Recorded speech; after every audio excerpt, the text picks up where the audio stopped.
Todo en torno a lo que ha pasado hoy. Los presidentes tienen inmunidad absoluta para sus acciones oficiales, no así para otros casos.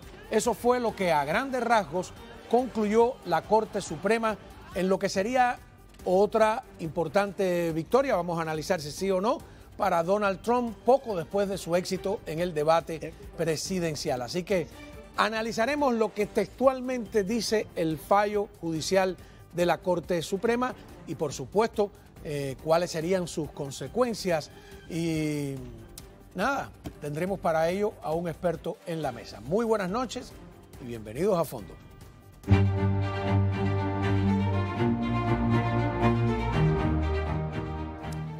Nos acompaña el doctor Nelson Rodríguez Varela, que además de su experiencia como abogado de defensa, fue fiscal, conoce los dos lados de la justicia. Muchas gracias por estar con nosotros. Gracias, Juan Manuel, un placer. A ver, vamos a ver primero cómo fue la votación de los jueces. Es interesante, ¿no? Porque algunos están buscando el tema de que los tres jueces demócratas o liberales, vamos a llamarle así, se opusieran, aunque en la descripción de por qué se oponen hay cosas en las que dicen estar de acuerdo, etcétera, y que los cuatro conservadores pues votaran a favor de esta decisión. Le pregunto yo ahora al doctor Nelson Rodríguez Varela, ¿refleja los momentos de fricción que estamos viviendo o es normal? No, es normal que haya una división en términos de cuál es la visión de esos jueces. Típicamente existen divisiones en términos de liberal y conservador. Pero este caso es interesante porque este caso realmente no es ni a favor ni en contra del presidente Trump. Yo creo que en este caso la Corte Suprema establece unos parámetros para que las cortes inferiores puedan determinar el punto de la inmunidad presidencial y por qué, de dónde viene ese poder presidencial que requiere este tipo de inmunidad.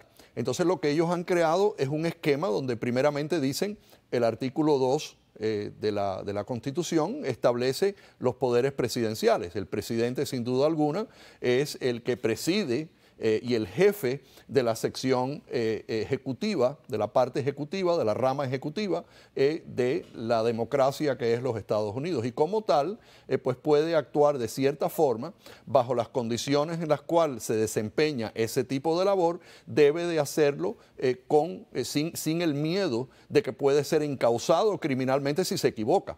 Entonces, la otra parte que tiene que ver con esto es una parte más fundamental todavía, que habla de la separación de poderes, donde ninguno de los tres poderes principales axiomáticos de esta Constitución, de esta democracia, se basan. Ninguno de los tres poderes puede ser más fuerte que el otro.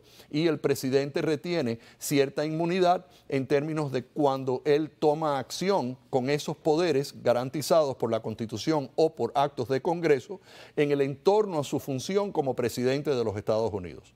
Por lo tanto, eso es el marco en el cual esto se desarrolla. Este no es un caso a favor o en contra de Trump. Este es un caso que primero reconoce cuál es el esquema constitucional de los Estados Unidos y después le da unas instrucciones a la Corte Inferior de cómo es que se debe llegar a esa decisión de invalidar una inmunidad presidencial en diferentes casos bajo diferentes opciones o diferentes acusaciones que pesan contra él. Porque en este caso la juez Chutkan tomó una determinación basado en su propio pensamiento sin que haya un esquema de ningún tipo procesal para poder llegar a esa determinación y la Corte Suprema se pronuncia para que exista eso, le devuelve a la Corte Inferior, a la juez Chutkan, el caso para que decida eso basado en una audiencia donde se establezca, basado en estas premisas que establece los jueces de la Corte Suprema, de cómo se debe llegar a esa decisión. Obviamente, esa decisión, ese uso de discreción por parte de la Corte Inferior, también está sujeta a un análisis procesal y jurisdiccional donde podrían haber apelaciones basado en la decisión que pueda tomar la Corte. Es todo lo que ha pasado, que fundamentalmente la Corte no pueda seguir con esa decisión que había tomado y que eso se haya revertido con instrucciones. Eso pasa constantemente entre la Corte Suprema y las Cortes inferiores. Las Cortes inferiores tienen que seguir esos parámetros procesales, esas jurisprudencias que se crea basado en una revisión constitucional por la Corte Suprema. Quiere decir que hay que empezar de nuevo el juicio por el 6 de enero. ¿Es lo que entendemos? La defensa que presentaron los abogados del presidente Trump en ese caso, entre otras cosas, es el punto de que tiene una inmunidad presidencial. La Corte negó el uso de esa defensa, encontrando que no existe esa inmunidad presidencial en este caso. Hubo una apelación al Distrito de Columbia que determinó junto con la juez Chutkan exactamente lo mismo, y eso fue apelado en temas constitucionales a la Corte Suprema. La Corte Suprema escucha el caso, determina cuál es el esquema que se tiene que seguir, por las razones que se tiene que seguir ese esquema para llegar a esa decisión, y le devuelve el caso a Chutkan. Aquí realmente gana Trump desde ese punto de vista, pero al final del día es una determinación que va a durar no solamente este caso, sino que se tendrá que usar en el futuro en casos parecidos. No se podría, por ejemplo, como han dicho algunos, mañana encausar a Biden por el desastre de la frontera o por el desastre de Afganistán. Básicamente también protegería a Biden. Protege a Biden, protege a cualquier presidente en el futuro o expresidente que encare cargos criminales por acciones que haya tomado durante el transcurso de la presidencia, basado en actos oficiales en el entorno al desempeño de esa función, que esté basado en este esquema que la Corte Suprema ha determinado. Vamos a ver qué dice, algunos extractos, porque es un documento largo, en esencia, qué dice el fallo judicial. Dice que el poder presidencial le otorga por naturaleza al expresidente derecho a inmunidad absoluta de procesamiento, inmunidad absoluta de procesamiento penal por acciones comprendidas dentro de su potestad constitucional concluyente y preventiva. Y tiene derecho al menos a una presumible inmunidad procesal por todas sus acciones oficiales, y después aclara que en acciones no oficiales no goza de inmunidad. Vamos a pararlo ahí.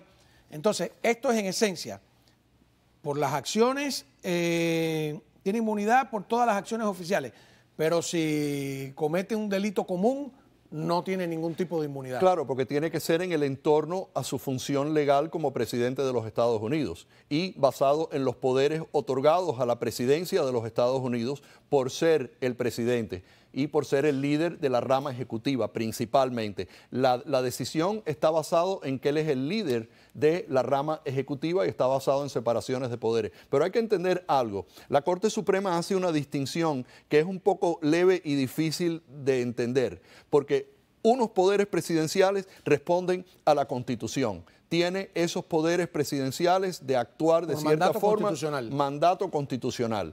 Eso no se puede revisar. Si encuentran que es una autoridad constitucional que él tiene el presidente tiene ese poder basado en la Constitución. Eso no lo puede tocar nadie. No lo puede revisar la Corte, no lo puede eliminar el Departamento de Justicia con una acusación.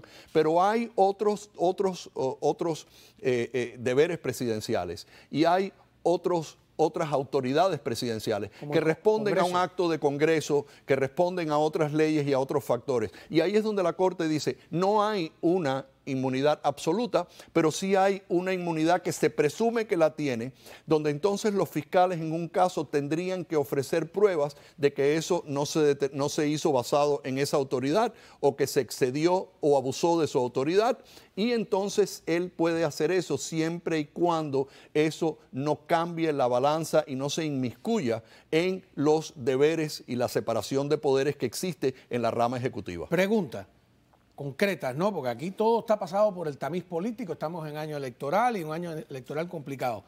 Esto crea precedentes, ¿no? Como toda ley, etcétera, en los Estados Unidos. ¿Se puede extender al caso de los papeles de Mar-a-Lago? ¿La inmunidad llega hasta allí? La inmunidad aplica en cualquier caso. Lo que pasa es que cuando tú sometas el caso de Mar-a-Lago, de la retención de los documentos, a este nuevo análisis procesal constitucional, jurisprudencial, tú tienes que determinar si él hizo eso mientras era el presidente de los Estados Unidos, respondiendo a una autoridad que él tiene como presidente de los Estados Unidos. O al día siguiente. O basado en el hecho de que ya no era presidente. Acuérdate que no es que se haya llevado los documentos, porque claramente los documentos se los llevó mientras todavía era presidente. Ya él estaba en Mar-a-Lago cuando juró el presidente Biden. Que es la obstrucción de la justicia. Pero está basado en la obstrucción de justicia que ocurre después, alegadamente, y está basado en el hecho de que ya él no era presidente cuando los documentos se retuvieron.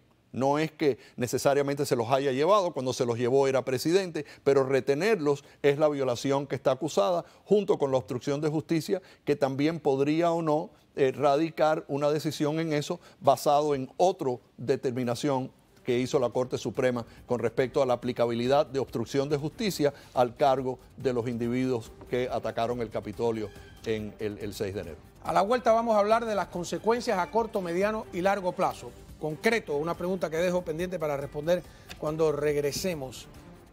¿Significa que no van a tener tiempo de rehacer el caso del 6 de enero antes de las elecciones o van a insistir? A la vuelta.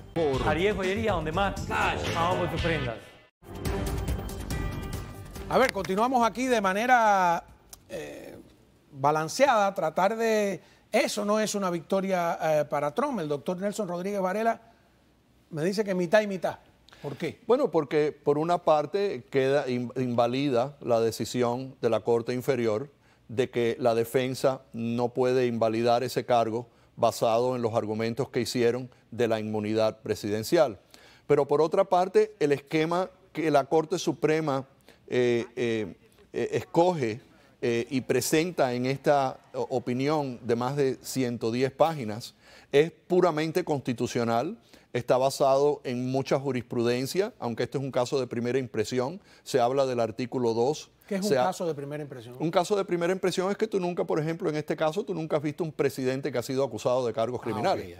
Entonces, por ende, los puntos legales que empiezan a surgir cuando encausas a una persona así son estos: la inmunidad, el nombramiento del fiscal especial, una serie de elementos que son elementos de primera impresión desde el punto de vista de que, claro, la inmunidad siempre ha estado ahí, pero nunca se ha utilizado como defensa a acusaciones criminales. La primera impresión es que no tiene precedente. No tiene precedente. Y que el dictamen crea precedente. El dictamen crea precedente y además busca mucha autoridad en la Constitución, busca mucha autoridad en el caso de Nixon contra Fitzgerald, busca autoridad en Marbury versus Madison. Hay un número de casos que se utilizan para proponer la idea de que sí tiene y esa inmunidad sí existe. Ahora, si aplica o no a este caso en particular, eso requiere ahora que la juez en la Corte Inferior haga este análisis con respecto a todo esto, que haya un fundamento jurisprudencial, que escriba una orden de por qué se está basando en eso, cuya orden podría ser revisada por una Corte de Apelación también, donde la Corte de Apelación podría ver a ver si siguió los parámetros, si la orden está bien fundada con respecto a este caso que ahora es precedente oficial y tienes que seguirlo. Acuérdate, Juan Manuel, aquí en los Estados Unidos los jueces no pueden hacer lo que les dé la gana, los gobernantes no pueden hacer lo que les dé la gana. Hay una ley y esa ley hay que seguirla, pero esa ley no quiere decir que no se pueda modificar o no se pueda clarificar por una determinación de la Corte Suprema, porque para eso está la Corte Suprema de los Estados Unidos. Fox le decía que había llegado a la conclusión de que antes de las elecciones de noviembre el caso del 6 de enero no puede rearmarse, pero usted me dice que no está tan seguro de eso.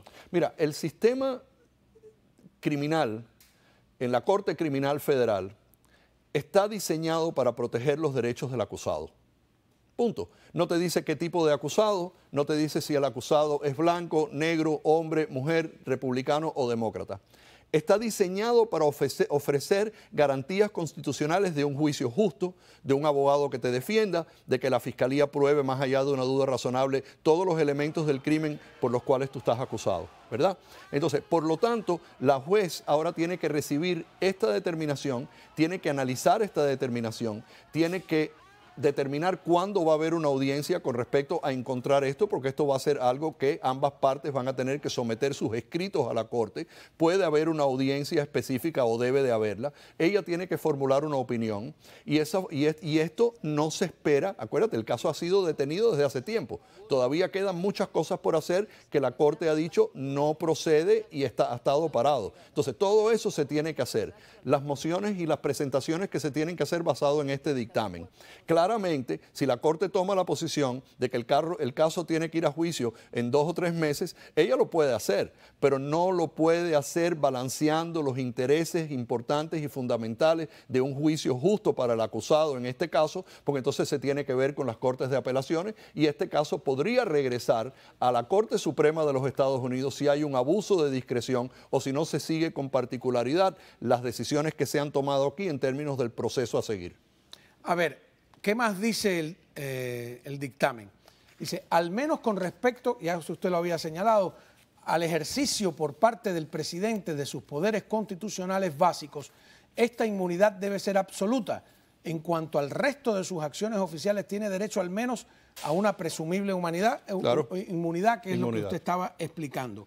La Corte concluye que el presidente goza de inmunidad absoluta de procesamiento penal por conductas dentro de su esfera exclusiva de autoridad constitucional. La palabra operativa es constitucional. Hay ciertos poderes reservados específicamente para el presidente de los Estados Unidos como líder del Ejecutivo. Eso no es cuestionable. Y no es cuestionable porque si fuera cuestionable, y por eso es que se habla acerca de estos casos criminales, si se pueden presentar estos cargos criminales, potencialmente podría ser una de las otras dos unidades de la democracia que tendrían más poder que el presidente. Si tú puedes encausar un presidente como miembro de la nueva administración, como pasa en muchos de sus países, entonces pierde el presidente de los Estados Unidos la habilidad de ejercitar esos derechos sin miedo a ser acusado. Claro. Y eso es uno de los bastiones importantes porque esas decisiones son muy serias, se toman bajo mucha presión y tú quieres tener un presidente que esté libre de tomar decisiones específicas en un momento determinado, libre de ese tipo de miedo o coacción. Que no pase, por ejemplo, como Fujimori en Perú, que yo sé que hay muchos criterios en torno a la culpabilidad o no de Fujimori, pero, por ejemplo, en el caso cuando tomaron los terroristas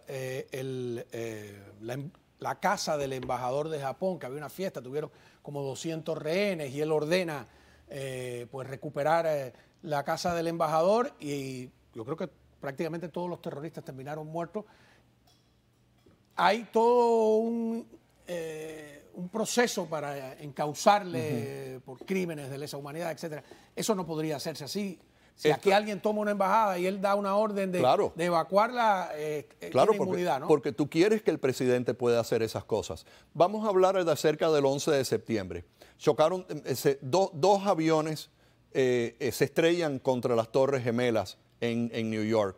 Otro después se estrella en el Pentágono. Quedaba ese avión que fue el avión que cayó en Pensilvania. El presidente y el comando ya había mandado unos aviones a tratar de interceptar ese avión. Porque, bueno, hay quien cree que lo tumbaron. Bueno, yo no sé si lo tumbaron o no. Que lo tumbaran. No, vamos a suponer que despacharon a esos aviones. En algún momento alguien tiene que tomar la decisión de decir, o tumbo este avión con 200 pasajeros, o espero a que ese avión choque contra otra torre y mate 3.000 personas más. Entonces el presidente está sentado en la Casa Blanca y tiene que tomar esa decisión. Cualquiera de las decisiones son malas. ¿Cuál es la menos mala? Y decide autorizar el uso de fuerza contra ese avión. Gracias a Dios, que yo sepa, eso no ocurrió. Hay gente que lo ha Pero especulado. vamos a suponer que lo hace. Entonces, ¿tú crees que si ese presidente piensa que puede ser acusado por la próxima administración de asesinato en primer grado de 200 personas que estaban en ese avión y de terrorismo, nadie se atreve a hacerlo? Bueno, hay gente que quiere llevar a los tribunales a George W. Bush por Guantánamo.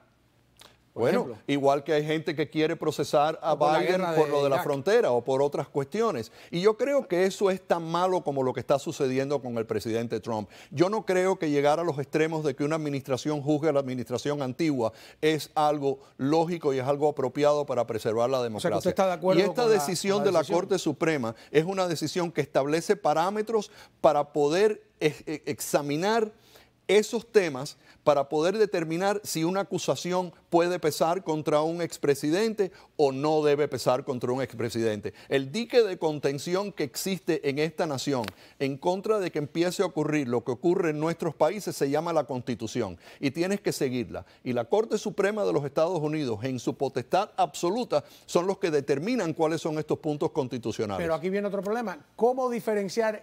Entonces, ahora hay que especificar, no sé si está especificado, qué son acciones oficiales y qué son acciones que no oficiales. ¿Quién? ¿Eso es a criterio? El juez. Pero ahora tú tienes que decidir cuáles son los poderes que tiene el presidente. ¿Son poderes conferidos por la Constitución o son poderes conferidos por acto de Congreso?